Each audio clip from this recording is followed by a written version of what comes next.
On va s'attaquer au numéro 21 de la page 349 du chapitre 8. Donc ici, ce qu'on nous dit, on a une bobine rectangulaire comportant 16 spires qui a un côté de 20 et de 50 cm. Donc je les ai déjà mis en mètres, 0.2 puis 0.5.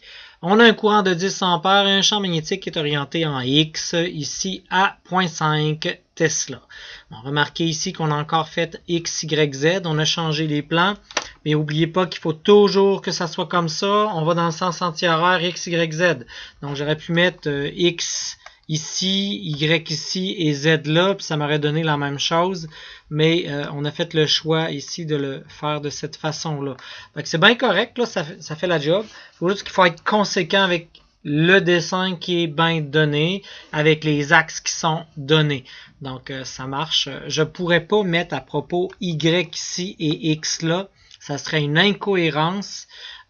Ça peut pas fonctionner. Donc, si je faisais ça, il faudrait que Z soit vers le bas à ce moment-là.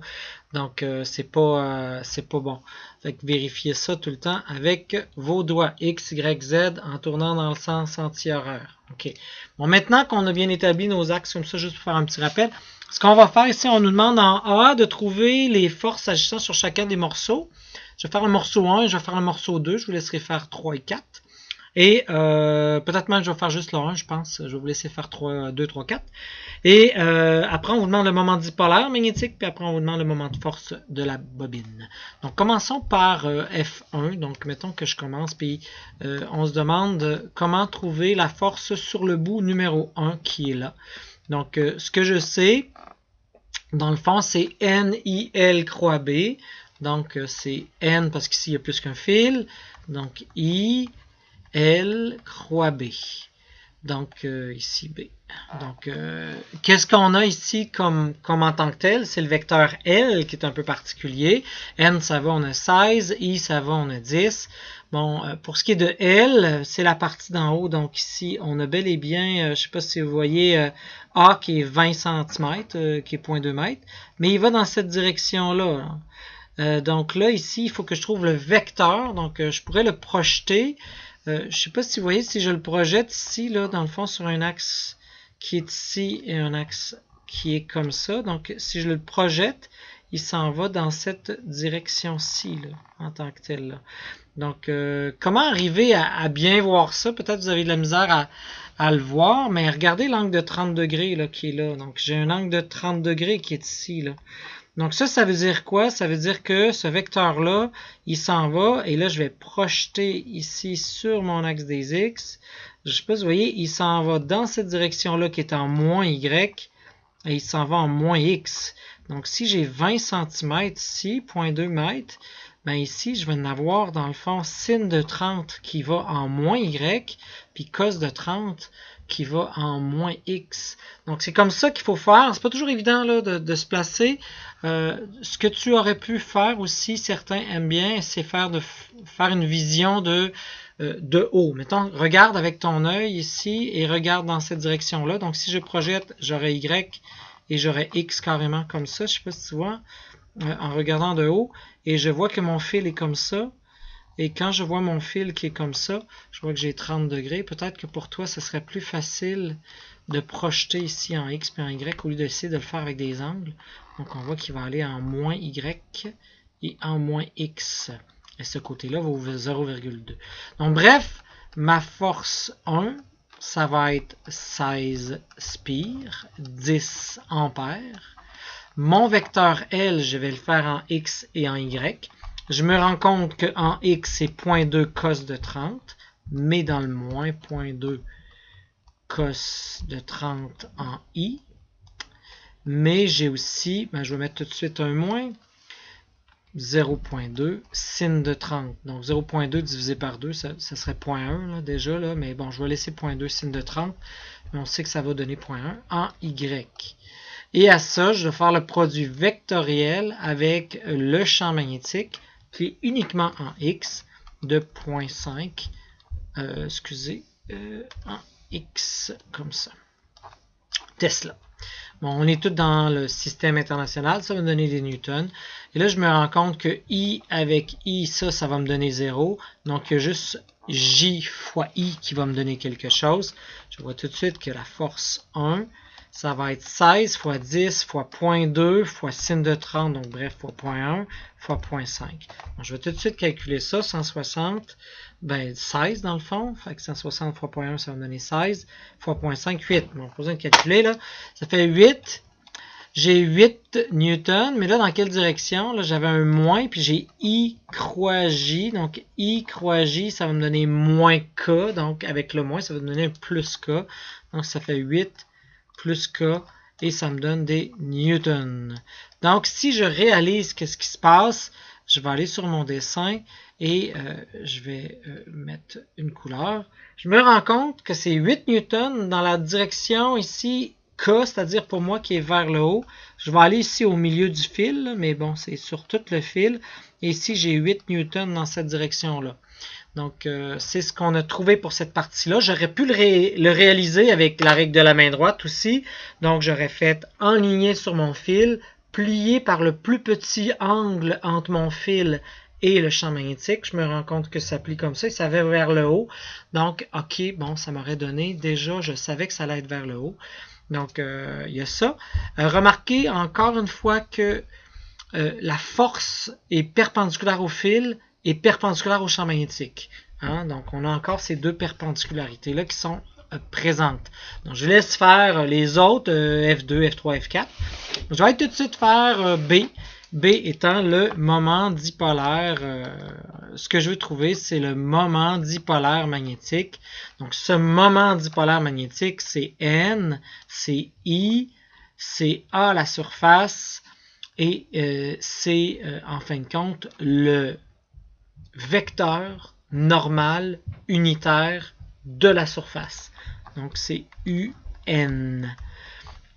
Donc, pour faire ça, qu'est-ce que je vais faire? Ma N, ça va, c'est 16 et 10. A, à la surface, c'est 0.2 fois 0.5. Mais c'est quoi ce vecteur unitaire-là?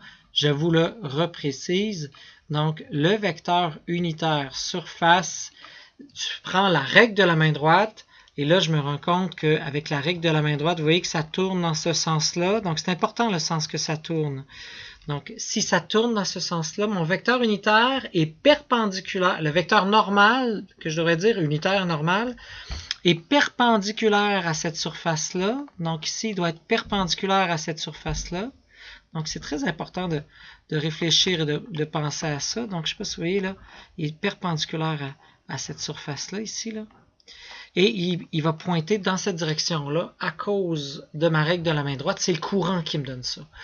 OK, donc maintenant que je sais que c'est 1 dans cette direction-là, mais il faut que j'arrive à trouver ses composantes.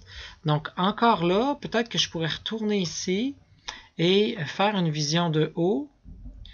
Donc je vais redessiner le tout. Dans ma vision de haut, je ne sais pas si vous voyez, mon X est là. Mon vecteur unitaire, j'avais mon fil qui est ici.